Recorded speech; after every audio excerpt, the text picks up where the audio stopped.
Okay, in this video, we're going to go through the different question types found in a survey. So I'm going to just click on this 2018 Staples Facility Assessment, and we're going to look at general questions. You'll see in the list of questions that it tells you what type. So it says question type where it says single answer, single drop down, that type thing. That's primarily going to be the majority of your questions are going to be single answer, single drop down, and then there's also a multiple drop down, which means that you can choose multiple answers. I'm not sure that I have one in this particular survey, but we'll show you another one and how this works. So first of all, let's pull up a single answer. There's a few things on the actual template itself. So first of all, you're going to see the category and area where you are. So the exterior plaza, that's what you're looking at. The plaza overview is the question name.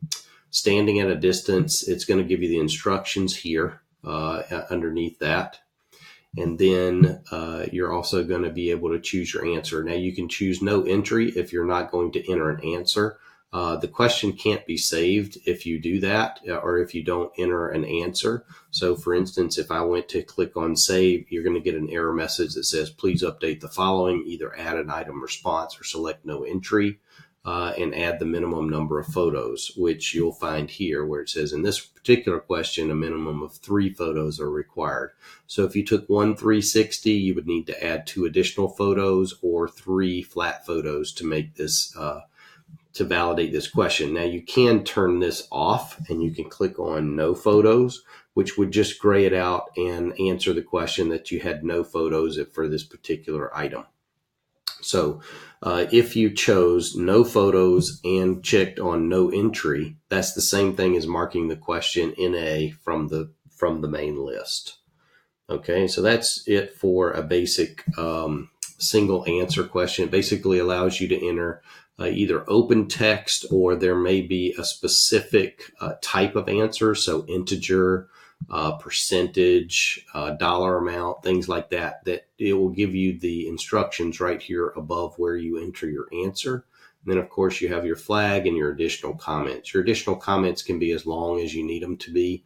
And then I've already pointed out these other items up here at the top. So let's go back and choose a single drop down question and show you kind of what the difference is. So here you're going to be selecting from an answer where it says select any one item from the list. So as I tap on enter my answer or enter your answer, it's going to bring up this list, and the list can either just be words like good, fair, or poor, or they may have some definition associated with them related to your answer. So if you choose one, it will then populate the question, which it should pop up here in just a second.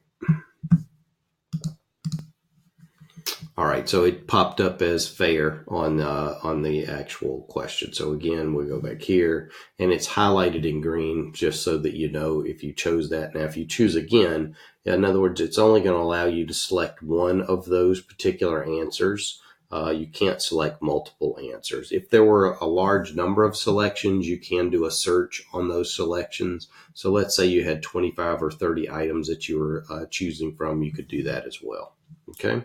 And then of course, add the photo and 360, which I've already showed you in previous training.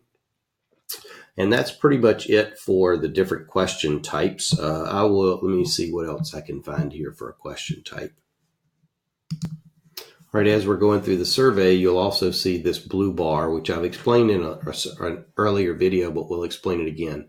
This is an iteration question, which means then you can make multiple iterations or multiple copies of this question or question set. And what will happen is this small 8 will show you how many questions are in this iteration or question set. So let's expand this. We're going to click on this arrow right here to expand it.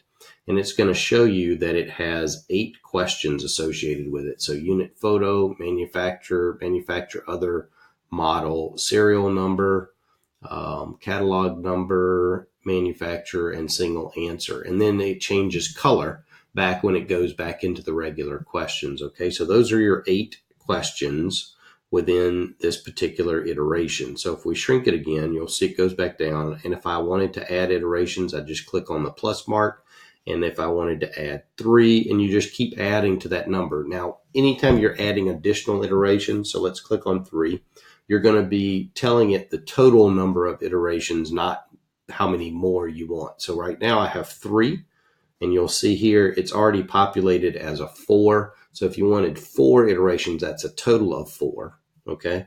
If I wanted a total of 5, I click here, and now it will create 2 more, and I will have a total of 5 iterations for that set of questions. So now I have 1, 2, 3, 4, 5 sets of 8. So that's added 40 questions to this particular set. Now, in this particular situation, I may have 5 HVAC units on the roof, and I didn't know that till I showed up. So that's why the value comes in with the iteration questions, to be able to add additional ones based on your specific needs at that specific location. All right, so if we expand on it, this can give you also a couple of other things that you can see where, like for instance, we're going to enter a manufacturer. There's happens to be a list here. I'm going to choose Ream. I'm going to save and next, and it goes into my manufacturer other. I'm going to mark no entry there because I've already found that. Save and next. And now I'm going to do model number. And then a lot of times because this is letters and numbers, it can be just letters and numbers, or it could be just numbers again, just the different types of questions. Okay. It's going to mark them green when I've answered them.